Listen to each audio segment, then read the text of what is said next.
Mas quando foi que entrou Mussum e Zacarias nessa conversa? Bom, aí foi o seguinte, é uma longa história e tal, a gente foi percorrendo, aí nós conseguimos fazer nosso primeiro filme.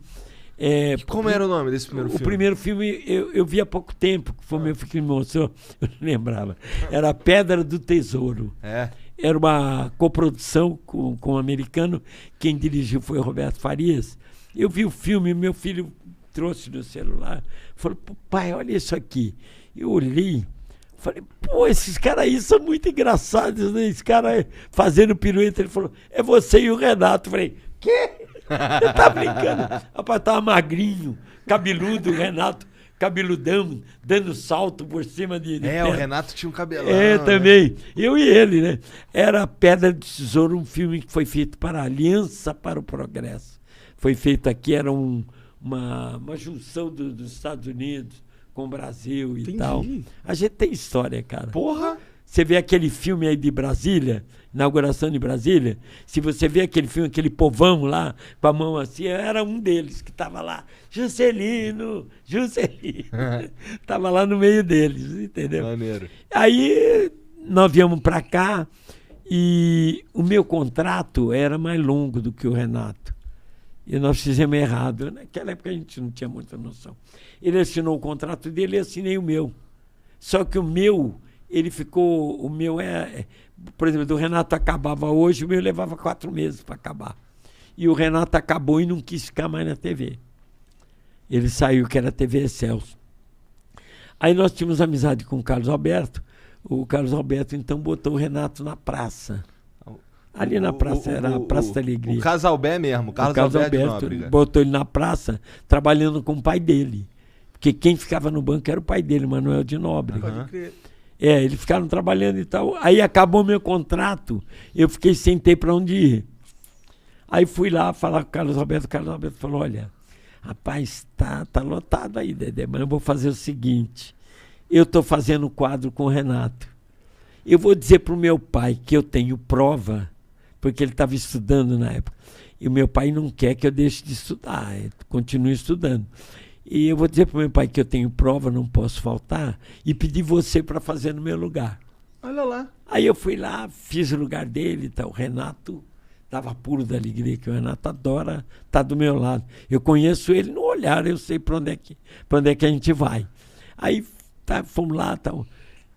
Outra semana, o Carlos Alberto chegou lá e falou, pai, eu tô com prova hoje, tá? Puta, justamente caiu hoje a prova e tal.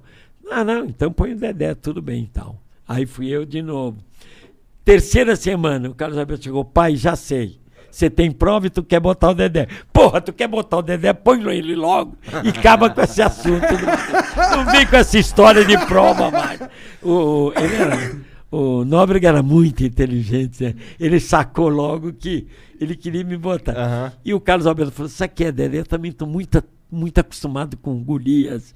Eu com o Renato eu não me sinto igual. Eu estou muito acostumado a trabalhar com Golias. E você conhece o Renato na palma da mão e tal. Aí começamos a trabalhar e fomos chamados na direção. Mas na Praça Nossa era Dedé e Didi? Era Dedé e Didi. O programa era Praça Nossa com o Manuel de Nóbrega. Uhum. Aí nós fomos chamados na direção. Rapaz, a gente tava que não passava uma agulha. Uma melancia, porque uma bananinha ia e tal. Com um pouquinho nervoso, de lubrificante. Rapaz, nervoso. Falou, porra, a direção mandou chamar a gente. Lá fomos nós de novo. Aí chegamos lá, o Elian Saldo. Você vem cá, o que vocês estão fazendo aí no programa dos outros? Nós falamos, defendendo o cachê. Não quero mais. E eu, o Renato, gelamos, cara. Ele falou, o Renato com 2 filhos já. Eu era solteiro, ele estava com 2 filhos. Né? Ele falou, não, vocês têm que ter o programa de vocês. Vocês não podem trabalhar em programa dos outros. Faz o seguinte, vocês têm algum programa para fazer? O Renato falou, tenho. Eu tenho umas historinhas, tipo que eles falam agora, sitcom. Uhum. Na época não era sitcom, né? O Renato falou, tem umas historinhas, começo, meio e fim. Ele falou, tá, me traz isso aí. E o nome do programa, ele falou, deixa que eu escolho o nome. Eu faço questão de dar nome no programa. Falei, puta que pariu, cara, vamos fazer o programa nosso de novo e tal. Aí o que aconteceu? Isso era qual TV? Era SBT? Não, nós trabalhávamos na Tupi do Rio. Na Tupi do Rio. Tupi do Rio. Que era onde era pra ser viemos nossa. Não, nós tava na Excelso, a Excelso fechou, nós ficamos desempregados. Aí que ele veio e fez essa aí e tal. E foi assim. Aí começamos ali fazer o programa e o programa começou a dar certo, rapaz. E era já os Trapalhões? Não. Aí é que Mas veio o não, negócio. Aí o cara falou, arrumei um título, rapaz. Você nem queira saber o título. O cara todo entusiasmado, Elian Saldo, todo entusiasmado. Nós perguntamos qual é o título, ele falou, Os Insociáveis. Nós falamos, Porra, que merda. que maravilha. Que lindo. Saímos da sala dele e falamos, que merda de título. Mas ele era o diretor da emissora. Tu ia Tava falar te o dando quê? um programa Tu ia também, fazer o é. quê? Nós falamos, putz, mano, e agora? Mas deu certo Agora vai também, ter né? que ficar com esse nome. Você puxa na internet, tem lá Os Insociáveis na Record. Começamos a fazer, fomos chamados na diretoria de novo. Falei, ih, cara, de novo. Chegamos lá, o cara falou assim, olha, vocês começaram a ganhar do Fantástico. Eita. Caralho. Nós estamos ganhando Fantástico. Estamos ganhando Fantástico. E a gente queria pedir para vocês dar uma esticadinha no programa. Desde de ser 40 minutos, vai para 1 hora e tal. Pô, se tu der uma Aí o esticadinha Renato no salário. Dá, vamos fazer. A gente não queria saber, a gente queria era Queria fazer para depois, né? Aí o Renato falou, caramba, rapaz, agora vai ficar 1 hora com 2. O Renato pensou, falou, se a gente botar mais um? Eu falei, botando mais um dá certo. Né? Vamos botar um negão? Naquela época não podia falar. Né? Não, agora não pode falar naquela negão. época podia. Agora hoje que não. pode, né? Eu falei, Não pode, foda-se. vamos botar. Olha que coisa ridícula. Vamos botar um afrodescendente. Falei, eu com a minha mãe negrona, né? Eu falei, e ele falou, quem? Eu falei, eu tenho cara. Porque o Mussum não saía da minha casa. Ele era dos originais do samba. E quando eu fui fazer um show aqui em São Paulo, quem estava na orquestra era o Jair Rodrigues. E eu falava com o Jair, você é muito engraçado, cara. Você não quer entrar no show comigo? Ah, não. Lá no palco eu não vou, tá, o Jair. Eu falei, pô, mas tu é muito... Ele falou, um dia eu vou te apresentar um cara engraçado. E me apresentou o Mussum. E o Mussum ficou um grande amigo meu. Ele já falava tranquilo e sossegado. E aí eu ia assistir o show dele... ele que vinha dar boa noite, igual que eu fazia com o Raul Gil, ele vinha, dava boa noite e começava a brincar com o público, sem que, sossegado, escorregado em pé, sem cair, fazendo pose. Falava, puta, eu muito, ria de rir com o Mussum. Aí eu falei, Mussum, vou lá. Fui na casa dele, não consegui convencer ele. Ele, não, tô lá e tal. Falei, mas compadre, ele não me chamava, nunca me chamou de Dedé. Era compadre e tal. O compadre, né? Falou, meu compadre, vamos lá, vamos fazer, cara. Eu prometi que ia levar você. Eu me lembro que o Renato falou, ele decora? Eu falei, decora. Lá sabia eu se ele decorava. Falei que decorava e tal. E insisti até que eu consegui. Quando eu consegui, eu tive que falar com o empresário dele. O empresário dele falou, olha, ele não pode trabalhar sexta, sábado, domingo. Eu falei, não, nós gravamos... terça, segunda. Então, tudo bem. Aí, fechei com o Mussum, liguei pro Renato. Não tinha celular, era... enfia o dedo e roda. Não é o que você está pensando. É no telefone que eu estou falando. Então, eu liguei pro Renato, falei, Renato, fechado aqui, tal. E aí ficou fechado, falei, Curumbo, falei, e começamos a fazer com o Mussum. Aí falei, Mussum... Mas ainda eram Os Insociáveis. Ainda era Os Insociáveis. Aí era Dedé, Didi e Mussum. Foi quando começou o Mussum a trabalhar com a gente. Mas ele já tinha esse negócio tranquilo, sossegado.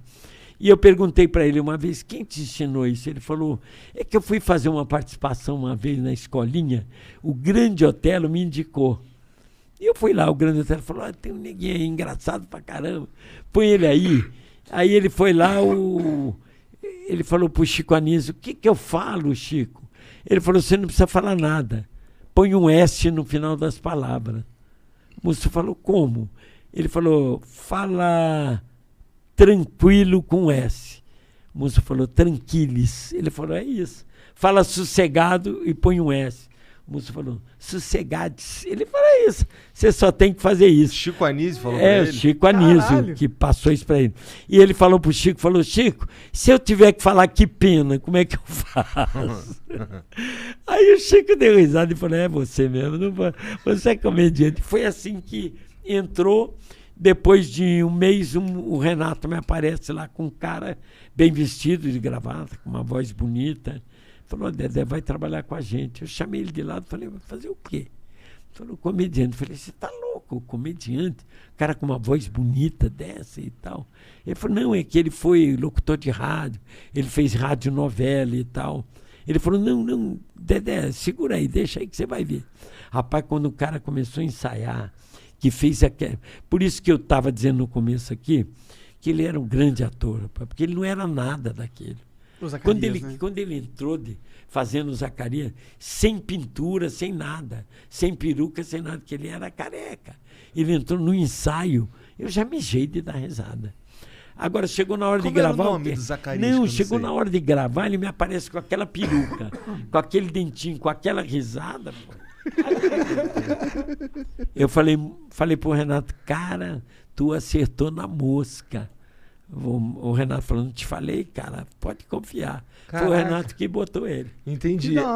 E aí, continuou sendo os Insociáveis. Até a Globo chamar a gente. Quando a Globo chamou, virou os Trapalhões. Quando a Globo chamou, por quê? Porque antes tinha tido os Trapalhões da Excelsior, era Dedé, Didi, Vanderlei Cardoso, Ted Boy Marino, Ivon Cury, a própria aquela Vanusa. Uma vez saiu o Ivon Cury, entrou a Vanusa. Então, era uma história escrita pelo Emanuel Rodrigues. Era a direção do Wilton Franco. Quem botou esse nome na gente de Trapalhões foi o Wilton Franco e o Emanuel Rodrigues, que criou esse título dos Trapalhões. Então, o pessoal na rua aqui em São Paulo, a gente ia num restaurante, alguma coisa, os Trapalhões aí, os Trapalhões. Não falava os Insociáveis. Entendi. Aí o Renato falou, pô, vamos mudar, vai ficar os Trapalhões. Aí, quando nós saímos da Record, nós já fomos para a Globo com o nome de Trapalhões. Eu lembro da vinheta. Dedé, Didi, Mussum e Zacarias. Os Trapalhões. Era maneiro pra caralho. Maneiro demais. Maneiro, mano. Aí foi um sucesso enorme na Globo quando foi. Não. Não? Não. Os 3 primeiros programas foram um fracasso. Sério? O primeiro deu uma audiência, rapaz, assim, de arrebentar. O segundo caiu, o terceiro foi pro buraco. Tava todo mundo preocupado. E nós sabíamos qual era o motivo. E qual era? Direção. Estava engessando a coisa? Engessou a gente. Entendi. Botou a gente de smoking. E outra coisa, ele falava assim, você começa a piada aqui, aí você vira pra cá e dá o final da piada aqui. A gente falava, Vanucci, não dá, se a gente não ir no embalo e tal. Ele falou, não. Mas... Aí um dia o Vanucci era muito meu amigo. O Vanucci, sabe quem é? Ele foi o grande diretor dos musicais da Globo. Mas não servia Augusto César Vanucci, né? Que era o pai desse menino que ganhou o Big Brother, sei lá o quê, o Vanucci. Aí eu falei com ele, falei, olha, Vanucci, não tá dando, você desculpe, mas não tá dando, cara, você tá engessando a gente. Ele falou, olha, para fazer merda eu não faço. Vocês pegam outro diretor, porque eu não tô aqui para fazer merda. E largou o programa. E aí, foi a nossa sorte. Não, aí tinha um diretor lá. Eu dirigi os Trapalhões depois. Lá foi depois? Globo. Mas tinha um diretor lá que era o Adriano Stuart. O Adriano Stuart, ele era moleque de circo, igual a mim. O pai deles, que fez o primeiro circo Bombril, que era o primeiro circo de televisão, que ele levava números de circo e tal. Era família Cistense também. Eu falei, Renato, esse aí vai ser na mosca. E ele sabia tudo de palhaço de circo e tal. Aí a gente começou a gravar com ele e foi embora. Eu disse, pô, erramos. Ele falou, não, vai daí, toca daí mesmo. Dá uma fala atrás e toca. A gente tá, pá, e vai. Aí nós sentimos uma vontade. Aí falava Adriano, não queremos ensaiar esse quadro, não. A gente sabe o começo, o meio e o fim. Podemos tocar? Ele, pode, pô, tem 6 câmeras. Toca lá. E ele falava, deixa uma no geral. Não invade as outras. Porque qualquer problema eu corto pro geral, depois eu volto para lá. Isso aí eu aprendi com ele nas minhas direções. Pode eu crer. aprendi com ele. Você deixa uma no geral, que não cobre as outras. Só fica ela, no geral. E ali a gente fazia, deitava e rolava. Quando errava a marcação, alguma coisa, ele cortava pro geral, depois voltava pra... E aí deu certo. E a audiência começou a subir. Aí foi com 2, 3 programas, já estavam batendo a audiência total. Já. Aí foi aí que os Trapalhões andou mesmo.